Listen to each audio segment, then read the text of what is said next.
రాష్ట్ర వ్యాప్తంగా వైఎస్ఆర్సీపీ తమకు అనుకూలత పెరుగుతుంది అని ఆనందిస్తుంది. ప్రభుత్వ వ్యతిరేకత తమకు బలంగా మారుతుంది అని అంచనా వేస్తుంది. సరిగ్గా ఇలాంటి సమయంలోనే కొందరు వైఎస్ఆర్సీపీ నేతల తీరుతో తీవ్రమైనటువంటి తలనొప్పులు ఎదుర్కొంటోంది. కోలుకుంటున్నాం అనుకున్న దశలో తిరిగి మళ్ళీ తీవ్రంగా కలత చెందాల్సిన స్థితికి వచ్చేస్తామా అని ఆందోళన చెందుతుంది. ముఖ్యంగా అటు రాయలసీమలో ఇటు ఉత్తరాంధ్రలో వైఎస్ఆర్సీపీ బలపడే దిశలో పరిస్థితులు అయితే కనిపిస్తున్నాయి.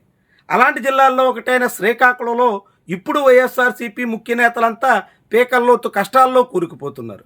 ఒక్కొక్కరు ఒక్కో రకమైన కేసులతో సతమతమవుతున్నారు.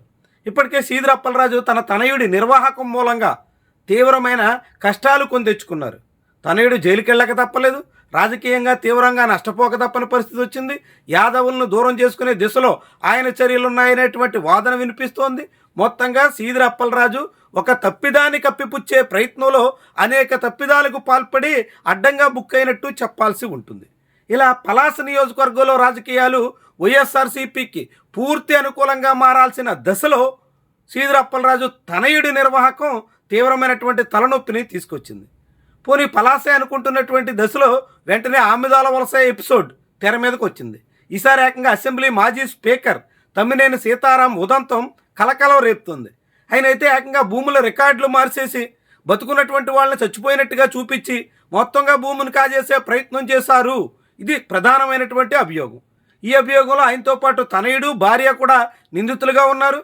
దాంతో అరెస్టుల భయం నుంచి తప్పించుకోవడం కోసం తమ్మినేని పరారు కూడా అయిపోయినట్టు కథనాలు. మరి ఇలా అరెస్ట్ నుంచి తప్పించుకోవడానికి వైఎస్ఆర్సీపీ నేత పారిపోయినటువంటి ఉదంతం ఆముదాల వలసలో తీవ్రమైనటువంటి చర్చనీయాంశం అవుతుంది. ఇలా అధికారంలో ఉండగా చెలరేగిపోయిన దానికి ఒక్కొక్కరు ప్రతిఫలం చెల్లించక పరిస్థితి వస్తున్నట్టుగా కనిపిస్తుంది. దాంతో శ్రీకాకుళం జిల్లాలో వైఎస్ఆర్సీపీ నేతలు పలు చిక్కుల్లో పడుతున్నట్టు చెప్పాల్సి ఉంటుంది. వీళ్ళిద్దరికన్నా ముందుగానే దువ్వాడ శ్రీనివాస్ ఎమ్మెల్సీగా ఉన్న ఆయన ఇప్పటికే వైఎస్ఆర్సీపీని సస్పెండ్ అయ్యారు. అయినప్పుడు కూడా ఆ పార్టీ పట్ల సానుకూలంగా సాగుతున్నారు. ఈ తరుణంలోనే దువ్వాడ శ్రీనివాస్ గతంలో పవన్ కళ్యాణ్ మీద దూకుడైన వ్యాఖ్యలు చేశారంటూ దూషించారంటూ కేసుల్లో ఇరుక్కున్నారు. ఆయన కూడా పలు పోలీస్ స్టేషన్ల చుట్టూ తిరగక తప్పని పరిస్థితి వస్తుంది. టెక్కల నుంచి పలాస వరకు, పలాస నుంచి ఆముదాల వలస వరకు ఇలా ఆ పార్టీ నేతలంతా వరుసగా పోలీసులు, కేసులు, అరెస్టులు, బెయిళ్లు, జైళ్లు అన్నట్టుగా సాగుతున్నటువంటి వైనమే విశేషంగా చూడాల్సి ఉంటుంది.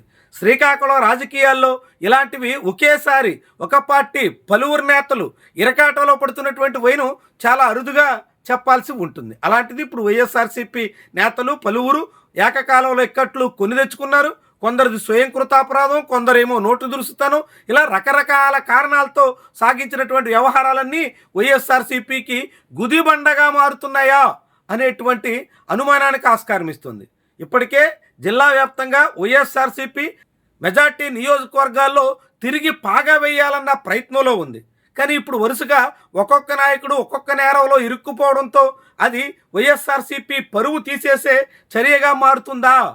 సానుకూల పవనాలు వీయాల్సిన సమయంలో తీవ్ర వ్యతిరేకతకు కారణమవుతుందా అనేటువంటి ప్రశ్న అయితే ఉదయిస్తుంది. మొత్తంగా ఏమైనప్పటికీ కూడా ఆంధ్రప్రదేశ్లో ముఖ్యంగా శ్రీకాకుళం జిల్లాలో వైఎస్ఆర్సీపీ నేతలంతా వివిధ రకాల కేసులతో ఉక్కిరిబిక్కిరవుతున్నారు. మరి ఈ కేసుల వ్యవహారం నుంచి వాళ్ళంతా ఎలా గట్టెక్కుతారు? ఏ తీరున ఆ పార్టీ తిరిగి మళ్ళీ పట్టాలెక్కుతుంది? కీలకమైనటువంటి నియోజకవర్గాల్లో గాడిలో పెట్టే ప్రయత్నాలు ఎంత మేరకు విజయవంతమవుతాయి? ఇవన్నీ కూడా కీలకమైనటువంటి విషయాలుగా మనం చెప్పాల్సి ఉంటుంది.